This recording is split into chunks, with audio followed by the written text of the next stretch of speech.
What is going on, guys? Jason Burke here, Styles Clash for Life, coming at you on YouTube, and today I've got some football focus. The Pittsburgh Steelers just finished their fourth round of the NFL Draft, and I told you guys that I wanted to break down the NFL Draft of the Steelers. Thank you guys so much for looking at my predictions and projections of the draft. I got over like 230 views in 4 days on the draft. It was one of my highest viewed videos in a long time. Thank you guys so much for checking out what you guys thought the Steelers might do in the draft. So now I want to bring you guys kind of a part of a review. Obviously, there was no first-round pick for the Steelers, and their second and third-round picks were last night. I'm uploading this video on Saturday afternoon. But I was up late last night, couldn't do the video, I had stuff going on. So I wanted to bring you guys a cutoff here at the end of round 4, the second, third, and fourth round picks, because I feel like rounds 1 through 4 are usually where guys can come in and play or start or at least make an impact in their first season. The first 4 rounds to me are like where guys can come in considered pretty much locks to make the roster in the first 4 rounds. If you miss in the first 4 rounds, you're doing pretty rough. So I wanted to do the second, third, and the 2 fourth-round picks as my first video. I will at some point tomorrow do a 6th and 7th round Steelers video as well, because we have no 5th round pick. And we are making 1 6th and 1 7th round pick still. So I will give you guys those pick reviews tomorrow. So come back to this channel if you like this video and check out the 6th and 7th round picks. But I wanted to bring you guys some critical analysis and round-by-round breakdown of what the Steelers did in the first few rounds. Now, most importantly, I know that we don't know about the draft. We have no idea exactly what these players are going to do. At the end of the day, the draft scouts are a lot smarter than I am. These guys have spent a lot more time breaking down tape than I have. Got to trust the process. Got to trust our GMs and our front office, and they are right more times than they are wrong. I have second guessed their picks in the past, and I have been wrong in recent years. So I'm not going to be overly critical here, but I've got to say this video is full of my personal analysis, and it's not going to be entirely positive. So I'm here to break down the first 4 picks of the Steelers, and if you're one of those people that is all about blindly having faith in the team and we trust the Steelers over anything else, and you're just all positive, you might not like the breakdown of this video. But I wanted to bring you guys unbiased, down the middle reporting of what I think of these first few picks. So it's not all positive, not all negative, but there are analytics behind it. So second round, our first round pick is Minkah Fitzpatrick. We traded him this season to the Dolphins. We traded for him from the Dolphins, gave our first round pick up. We are more than happy with Minkah Fitzpatrick as our first round pick. He already paid dividends for us. He was the right move in trading our first round pick away. Our second round pick yesterday at pick 49 was Chase Claypool, the wide receiver out of Notre Dame. Now, let's start with the positives. He's a big guy. He's a big, girthy guy. He's got a lot of weight to him. He's very strong. He is one of the hardest wide receivers to bring down in this entire draft. He's hard to tackle. He absorbs a lot of hits. He goes up in the middle of the field. He's almost like a slash between wide receiver and tight end. He's got a pretty solid radius. He's very fast. For a guy his size, he's very, very quick as well. So he's got the rare combination and one of the most diverse combinations of speed and power in the entire draft. He's a guy that can play tight end a lot. He can line up inside. He can line up outside. He seems like he's got strong hands. He's a very good high pointer. He goes up for deep balls and high points the ball very well. He goes up with strong hands and catches in crowds very well. He's a very good combative catch guy, kind of like a James Washington. He goes up kind of like a Juju as well. Goes up in crowds, goes up in the middle of the field, makes a lot of contested catches, which is very tough, especially to shine for a guy like Big Ben, who extends the play, runs out of the pocket a lot, throws the ball up a lot, gives his receivers a chance to go get the ball. So a guy who's a strong guy that can fight for the ball and can catch the ball in crowds is going to shine with a guy like Ben Roethlisberger, who extends the play. Also, Pittsburgh had one of the worst red zone offenses in the entire NFL last year. Getting Big Ben back is going to help that a lot. Adding Derek Watt's going to help that. Adding Eric Ebron, who is a big goal line target, is going to help that a lot. But adding Chase Claypool, who is a big goal line target, is going to help that a lot. Notre Dame is a big goal line kind of a school. I think he had 12 or 13 touchdowns last year, so he's a touchdown machine. major goal line option. The combination of Claypool and Ebron down in the red zone and in the short yardage situations and stuff like that when you need a clutch catch contested, Claypool and Ebron are going to help extremely well for the Steelers. So he is good as a goal line option for us. Those are the positives. The negatives here are J.K. Dobbins was sitting out there at running back for us from Ohio State. He was a guy big on our board. He was, I think, the number one running back in this draft to fill a need. He was the best Steeler fit for us at running back, and we did not take him. We had a couple of options at D tackle. We had Metabukwe, who was a D tackle who went later on to I think the Ravens, who could have been a big help to us. There were a couple safeties we were looking at possibilities. We had much bigger needs than wide receiver. Even if Juju does leave next year, which will give us a lot of depth, and you do need a fourth receiver to play this year.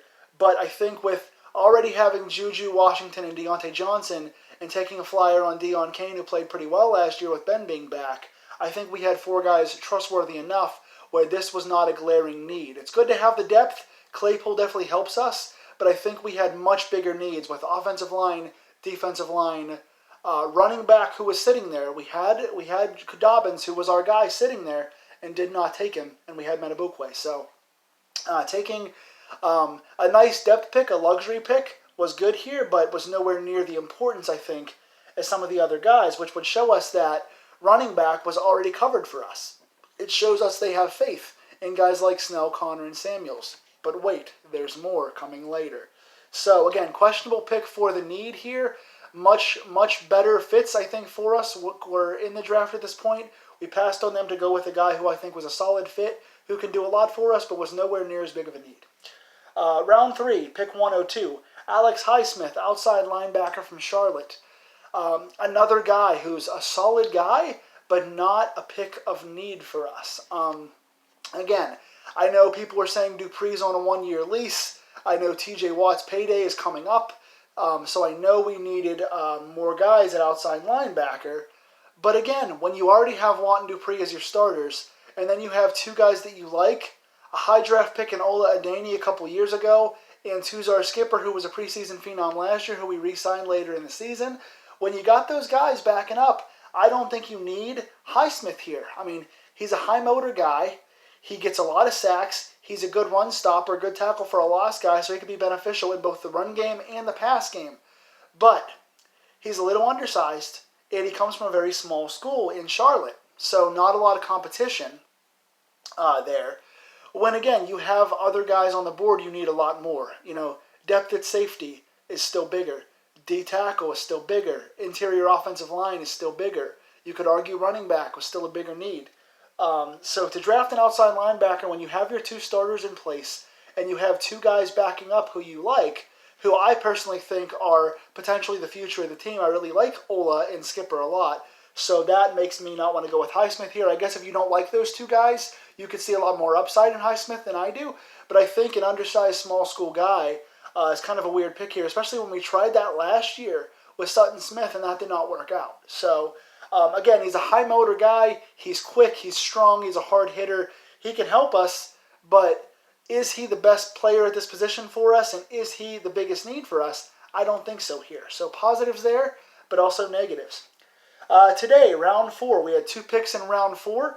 124, our pick was Anthony McFarland, the running back out of Maryland. Again, a bit of a head-scratching pick here. Again, running back, you could argue, was one of our biggest needs in this draft. But if that was one of our biggest needs, why wouldn't you pick a much more guaranteed guy who's a much better Steeler fit, J.K. Dobbins 2 rounds earlier? If you want to go with a running back here and you don't have entire faith in the 3 guys we already have on our roster, or 4 guys if you count Kareth White, why wait till round 4 to go with the running back? We already have 4 guys on the roster, and by not taking Dobbins in round 2, you're telling us you don't need a running back. Now you're going to add one anyway when there are still more glaring needs on the board. Still didn't get a safety, still didn't get a D tackle, still didn't get interior offensive line, but you're going to add a running back here who's undersized. Now I do like McFarland, again, not being all negative on this pick. The guy's got high-end 4.4 speed. He's an absolute burner. I really like his footwork. I think his footwork is really good. His decision-making in the hole looks pretty solid. His patience looks really good. His speed is glaring. He only played, I think, 2 seasons at Maryland, but he had, I think, 12 touchdowns, ran for something like 1,700 yards. Again, he looks like somebody who could be a good Big Ben bailout guy. We like to do a lot of screens and short yardage passing on offense. He adds a lot of speed to this roster that we don't have. Kareth White is a speed guy, but I don't think he's making the roster anymore. And I think this means you can say goodbye to Jalen Samuels. Obviously, Connor and Snell are staying. But I think with Samuels regressing, and I think them drafting McFarland here, means that Kareth White and Jalen Samuels are gone. But McFarland is by far the fastest running back on this roster. He is the only speed game breaker we have on this roster at running back now. And he's a guy that can help bail out 3rd and long situations. Big Ben likes to check down to the running backs and stuff like that. They like to call a lot of plays to the running backs. So McFarland gives you some game-breaking speed and a playmaker we don't currently have on the roster. He could even return some kicks if we decide to get rid of Ryan Switzer. Also with Claypool, I forgot to mention, good special teams player as well. So he could be adding a lot to us there. But McFarland is pretty interesting here. So like I said, having Kareth White on the roster, I think he's no longer there. And I think Jalen Samuels could be a guy that doesn't make the opening day roster. So I think you could trade him for a 6th or 7th round pick here in this draft. I would love to see him get traded as I'm recording this video today on day 3. So again, pretty interesting pick. He's got speed. He's a game breaker. But is he the best value at this position? Is he the best guy for our roster? And if we were going to get a running back anyway, why not get somebody we trusted a lot more in an earlier round? Then the one I'm most sure about that I like so far, pick 4, round 4, pick 4, 135, is, let me see if I can read my own handwriting here, Kevin Dotson, the guard out of Louisiana. I like getting an interior guard here. We needed a guard. It was one of our biggest needs. Even with Wisniewski being back on the roster and Matt Filer being back on the roster, you still need more depth in the interior offensive line. I like what he's got here. Both of these guys kind of look like reaches a little bit. McFarland was projected as a 6th round pick, and taking him in the 4th is a little bit weird. Dotson, I think I saw was like late 5th round to early 6th round pick here, so it's another bit of a reach. But I do like the school in Louisiana. I do like Dotson's size, and again, the need here, the value and the need here was a pretty solid pick for us. We needed a guard badly. I wish we had gotten one or two rounds earlier, but we do get one here. So again, I don't quite know, and I'm more confused this year than I have been in the past 4 or 5 years with what we've done in the front office. But again, I'm judging a lot of things, and I'm not taking into account, number one, the Steelers always draft good wide receivers. They are one of the best wide receiver drafting teams in the world. Also, outside linebacker. Pittsburgh hits way more than they miss on outside linebacker. So I'm criticizing taking Claypool when there's bigger needs, or taking Highsmith so high when there's bigger needs. But they hit on outside linebacker a lot and hit on receiver even more. So who am I to really judge the front office when I've only seen a couple of weeks worth of tape on these guys? Again, McFarland's a head scratcher there, but again, he's got speed, and if he winds up being a Alvin Kamara, Darren Sproles, kind of a Saints playmaker, or winds up being a pass catcher like a McCaffrey or something like that, obviously not as frequent or as high-end value, but if they wind up being one of those guys, then I'm obviously wrong. And you hope that Dotson can make the roster as a 7th or 8th offensive lineman here and can make some plays. So what do you guys think? Are you guys really positive on this roster? Do you like the moves that are made here? Do you think some of these guys can make immediate value? Or do you think they kind of picked some of the wrong positions or went for some guys that they know more about than we do? So do you trust the process? Are you as critical as I am, or do you see the upside that I'm presenting here? So tell me in the comments below who you guys wanted to see the Steelers draft, and what do you think of the guys they did draft so far?